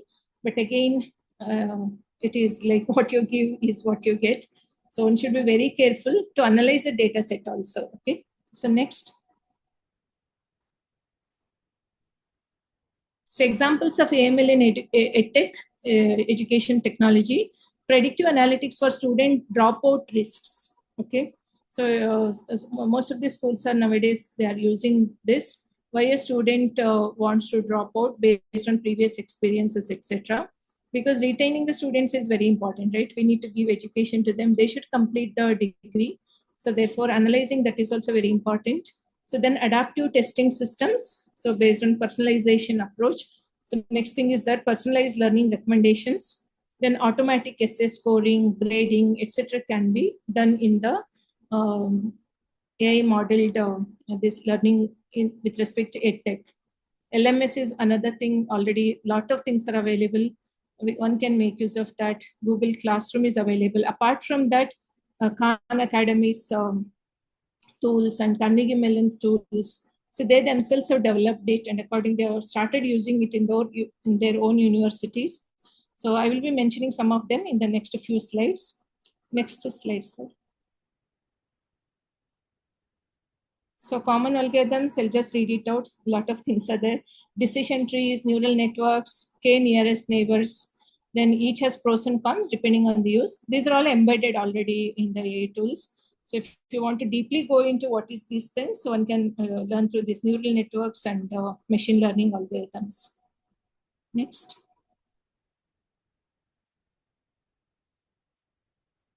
So what are the myths and realities? Myth, if it is AI will replace teachers. Realities, AI will support and enhance the teaching. If there is a myth like AI understands everything, AI is only as good as its data and design. As I mentioned, it works on the data set, right? So therefore, on the data set, it can start learning something, as I mentioned, Facebook's example. But again, the people are responsible for looking through it. So therefore, AI is only as good as its data and design, but it can outshine the people also. But it is a responsibility of the people, or the people around it should be looking to what is happening on a regular basis. We should not go out of control again. So therefore, Facebook observed that something is happening. So they dismantled the machines. They destroyed the machines, in fact. So therefore, it is our responsibility to see what is happening. Next. So tools educators can explore. Scratch and Teachable Machine. This is from Google. MIT, Massachusetts of Institutions, Institute of Technology's App Inventor for students. IBM also having Watson Assistant for virtual bots. Again, bots are chatbots. So if something is required for the student, you can go on asking the questions. With the available options, it will give the solutions. So therefore, that can be explored. Then AI explorations by ISTE. ISTE is also having AI explorations for teacher training, it seems. So therefore, I did not get time to look through it. I wanted to actually, but I will definitely be looking through this ISTEs at least. What is it is for teacher training. AI exploration, that is a tool which has been used by ISTE. We all know that ISTA stands for Indian Society for Technical Education. They are using it since, so maybe we can explore what it is trying to do. Next slide. So again, summary and takeaways. Educators need basic AML knowledge. AI is a tool, not a replacement. Focus on ethics, fairness, and effectiveness. Lifelong learning applies to teachers too. Of course, we are all been learning and we have been getting certificates, etc. So next slide. Next slide. So I think a lot of things are there. Do I have the time, sir? So shall I move to the tools which are currently available in the market?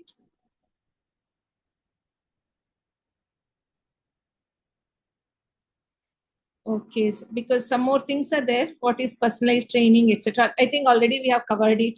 It is one-to-one interactions. So next slide. As I mentioned, we cannot put everybody into one basket, right? Everybody's understanding capability, learning capability changes. So therefore, it should support student autonomy and motivation, often tech-enabled for scalability. One size fits all is not a thing. We should move away from that. Next.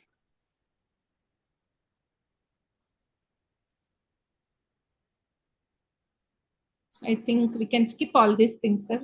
Let us directly go to the tools. Next. Case studies, next. Chatbots, already as I mentioned, we can give the input with available options. It will give us the solutions. Next. 24/7 tutoring, chatbots in admissions and support. Already, most of the websites, if you see, a lot of chatbots are there. So they will help us in understanding what is required, what is the syllabus structure, etc. So many things we can embed into there. If we look through our own college's website, already chatbot is introduced over there. So understand a lot of queries. So it will give the actual answer. So based on that, people can further venture into the institution. Next. Some examples: Georgia State, Arizona State University, a chatbot for FAQs, University of Murcia, chatbot for course planning. So you can see that diversified chatbots are available. So therefore, people can make use of it instead of asking somebody who doesn't know, or maybe who will not be having 100% information. If a chatbot is introduced with all the information from the management side or the institution side, people will be knowing this is what exactly is what happening, right? So therefore, chatbots are the good examples. Next.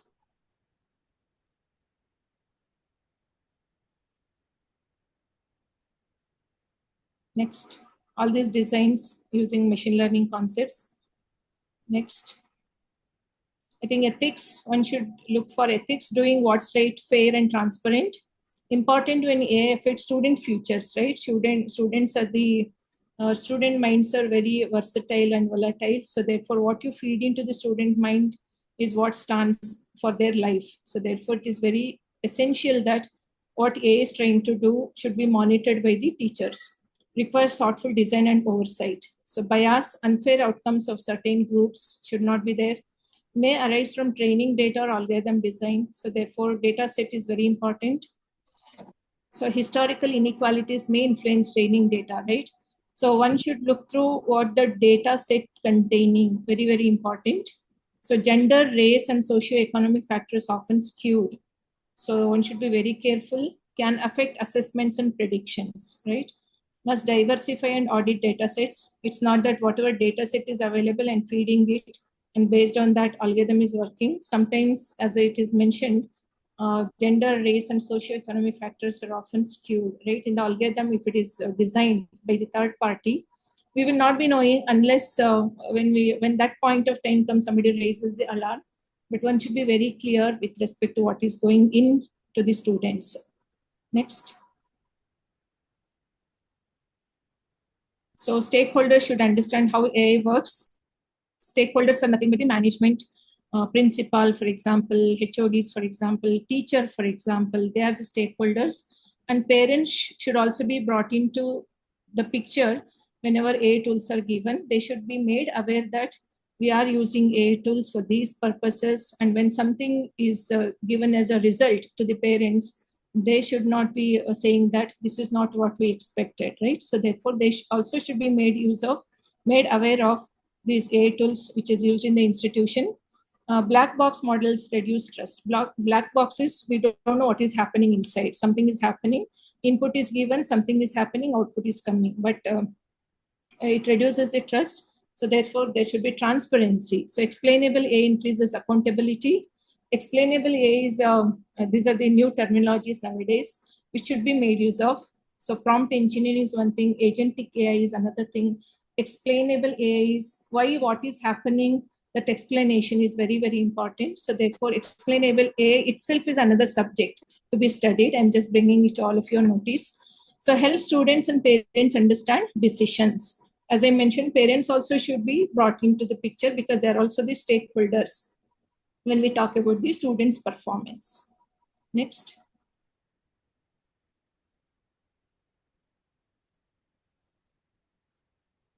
Next, we can skip all these things. Next. Next. So these are government policies to be introduced. Next. Next. Next.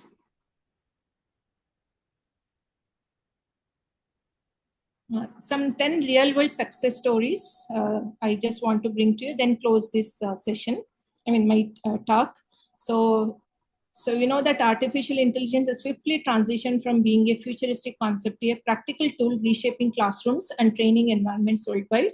While fully humanoid AI teachers are still developing, and some of them already, Sophia, I think all of us heard about it. It had come to IIT Bombay, and so many questions were asked, and it gave a proper answer. Sophia is a humanoid robot. So she collected all the information, and from the information, it's a dynamic information, as I can tell. Okay, so whatever question was asked, it used to collect from worldwide, and accordingly, it was giving the answer, and it was appearing as though it is coming from a human being. So that kind of things are happening. Several real-world implementations showcase the profound impact of AI-powered teaching assistants and systems in education. Some of these schools in Tamil Nadu, I heard that they have already introduced AI teachers over there, but how successfully it is happening, maybe that needs to be looked into. Because just like Sophia, these robots might also be giving so many analytics, reasonings, all those things. But after that, I did not get any information how best it is already in use. So one can look into that. It's success story. These examples demonstrate how AI enhances accessibility, personalization, and effectiveness in learning, paving the way for a transformative future. So next slide, I'll be reading out some of the world's 10 real-world success stories. So Jill Watson is a very important tool. It's a virtual TA at TA stands for teaching assistant. Okay, in USA universities, you know that there are two things under a professor. A student who goes over there, for example, they will be offered RA research associate post or the TA post. They can work and get the remuneration. So it is the virtual TA. So it has replaced the actual student. So at Georgia Technology Institute of Technology, what it does, Jill Watson is an AI-powered teaching assistant used in Georgia Tech's online computer science courses. It handles routine queries such as clarifying assignment deadlines or explaining grading rubrics. That's what TA does over there, human TA, but Jill Watson has taken over now. So students were unaware they were interacting with AI. Just imagine this kind of concept is called as Turing test, actually. So Turing test means behind a screen, if a robot is kept and a human is kept, and from the other side, if a student is asking question, they should not be able to make out who is answering that. So that is a complete Turing test, what we call it as. So therefore, nowadays it has been successful. So students are unaware that they were interacting with AI, demonstrating it's a seamless integration into learning process. So impact efficiency is there. focus is there, scalability is there. So you can overload that system with so many queries, but still it takes time to answer all your queries, right? So that is the scalability. Next.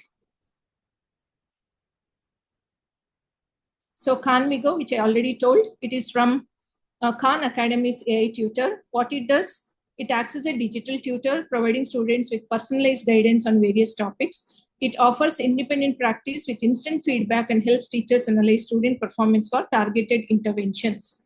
So its impact is enhanced student engagement. The tool adapts to individual learning speeds, making education more accessible and enjoyable. Teacher support, a lot of things have been done at the Khan Academy. So it is not that routinely it is being taught. Somewhere humor is also introduced. So it is like made interactive, it seems. So one should go through that. Then teacher support assists in lesson planning and offers insights for improved classroom management. Global reach makes quality education available in undeserved areas also. Khan Academy is doing very good work. So it provides free education via this Khan Academy to everywhere. Underprivileged areas also it has been providing. So that is the success factor of Khan. But AI, with respect to AI, it is a Khan-MIGO which has been introduced by Khan Academy. Next. So Kwame for science supporting West African education. Again, this AI-powered teaching assistant designed to support science education in regions with limited educational resources. So it provides curated knowledge sources, answers student queries, etc. Next, Mia second day, Labster, virtual labs for STEM. Next, Mopsy by Embodied, special education support. Then AI proctors in Indian schools also, it is available, it seems. So as I mentioned, Tamil Nadu school has introduced that AI robot, humanoid robot. Then Rehearsal AI, corporate training. This is another one. Next. Carnegie Learning, which I introduced in the beginning slides, math and literacy. So it uses AI to provide personalized lessons in math and literacy as of now. The system identifies knowledge gaps and adjusts instruction to address them. So this is very important, right? What student has learned and how he has answered in the test. Based on that gap analysis, it adjusts the instruction to address them. So improved outcomes, teacher support, scalable education. Then MindSpark, adaptive learning in India. So MindSpark uses AI to teach math to children in low-income areas. So this is the advantage of these kind of AI tools, where it is not reachable. Inclusiveness is introduced over here. So it is reaching to everyone. So where there is low-income areas also, you can just imagine how it is helping those underprivileged students also. So therefore bringing better education and quality education to everyone. So empowered undeserved communities, higher test scores. MindSpark perform better in math assessments, it seems. So cultural relevance offers localized content to make learning relatable and effective. So like this, lots of tools are there, and institutions can also adapt to these kind of tools.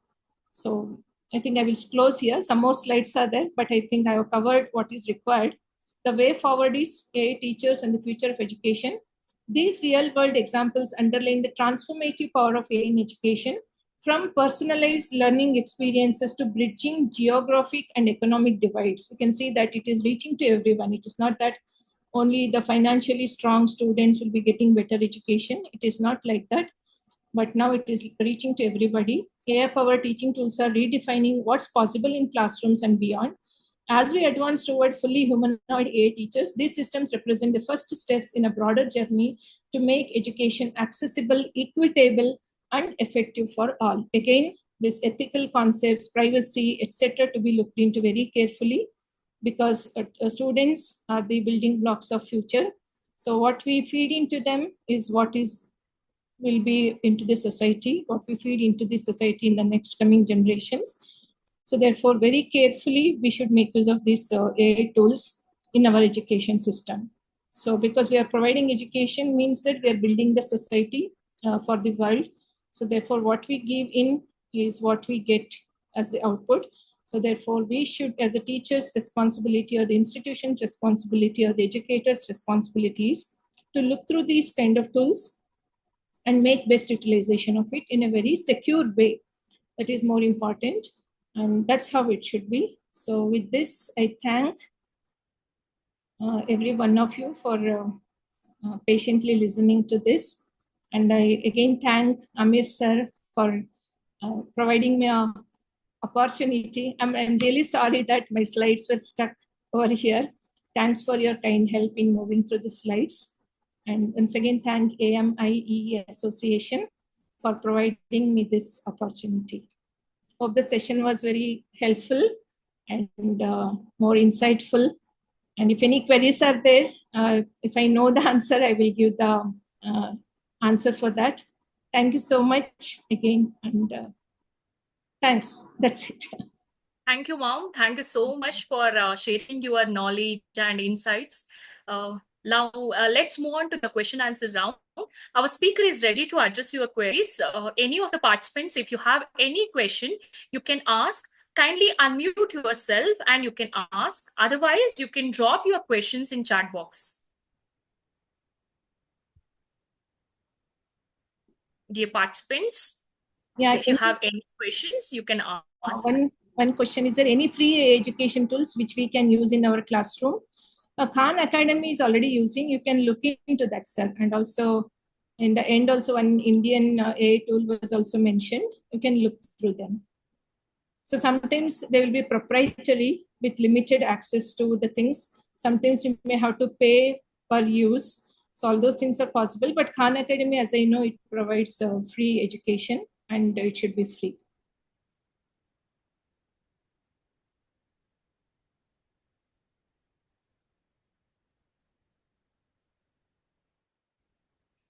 Any other questions?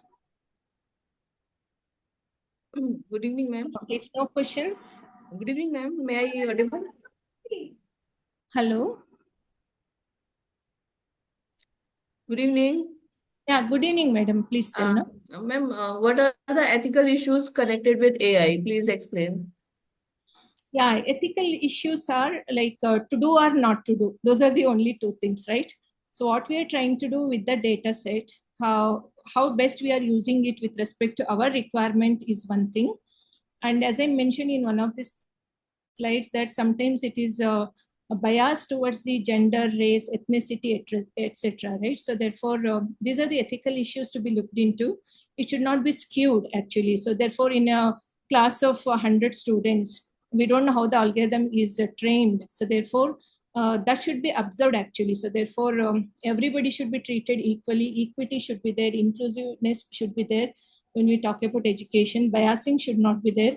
So it is a responsibility of the teacher also to look into these kind of aspects. Whatever the output is given by the AI tools, to be looked and monitored very carefully by all the stakeholders, and corrective measures should be taken. So that is one ethical aspect.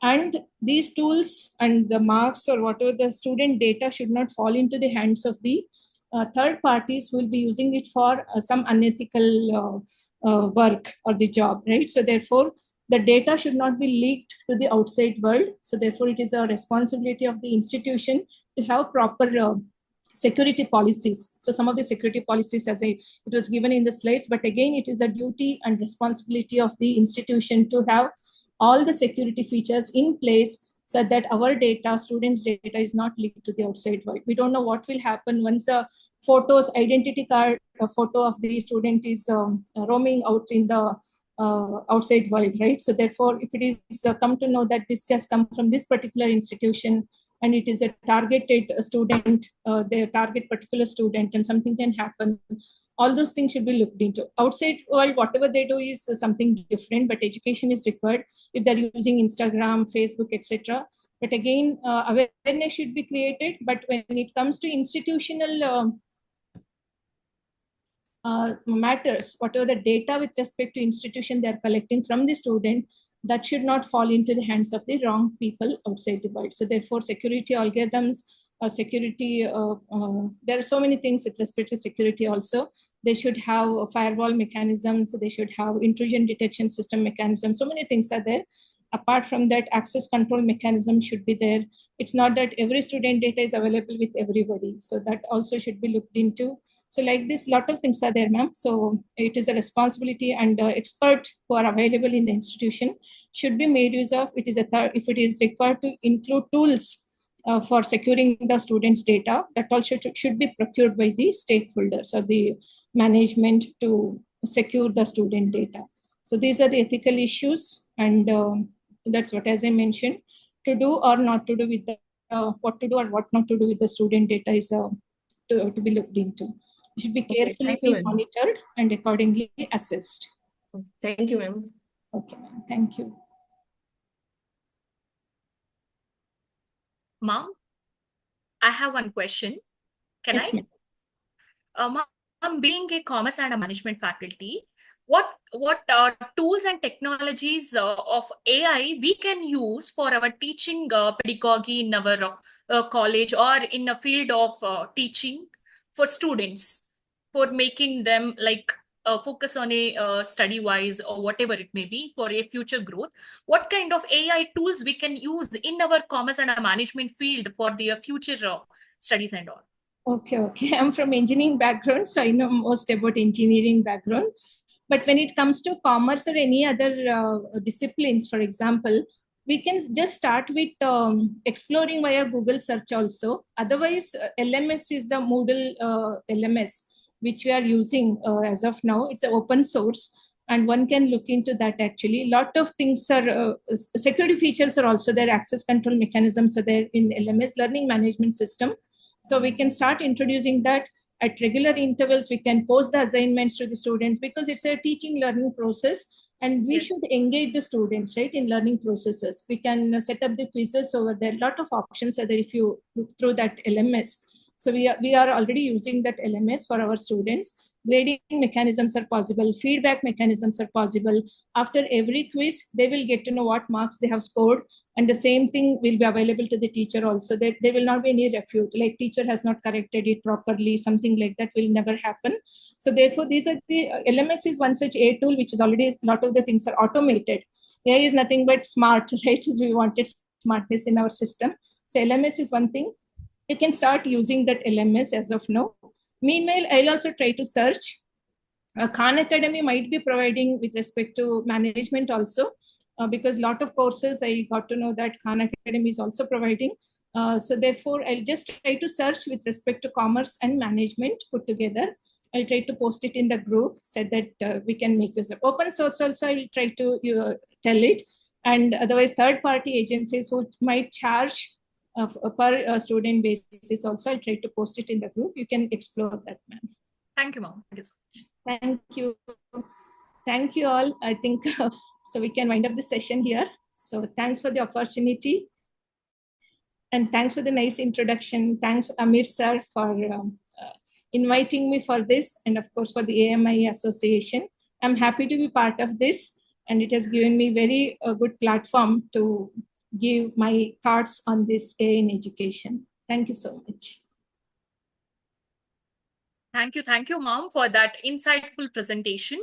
We are truly grateful for sharing your valuable insights. We have been fortunate to have Dr. N. Nalini for sharing their expertise with us today. Thank you so much. Thanks. Thank you, ma'am. Can I Dear yes, ma'am. Yeah. Thank you, AMIEE sir, for the wonderful opportunity. Thank you, ma'am, for the introduction. Thank you. With your permission, I will be leaving the session. So if anything is there, we can interact via WhatsApp. Definitely. Thank you, ma'am. Thank you. Thank you. Thank you so much. Dear participants, we are to the end of the session for today, 1 week online FDP and a workshop on a future of AI in education, enhancing teaching and learning, organized by Saradha Gangadharan College in association with AMIEE Association and CMAOI Association. I thank all the program coordinators, chief patron, convener, co-convener, organizing committee, each and everyone for supporting and making the event as a successful one. I thank Commerce Management Association of India for giving me this opportunity, especially Dr. Amit Junai sir for giving this opportunity. Thank you, sir. Let's go together. Happy learning. Signing off. This is Lalitha. Assistant Professor in the Department of Commerce and Management, Dayanand Sagar College. Thank you. Thank you, one and all. Thank you.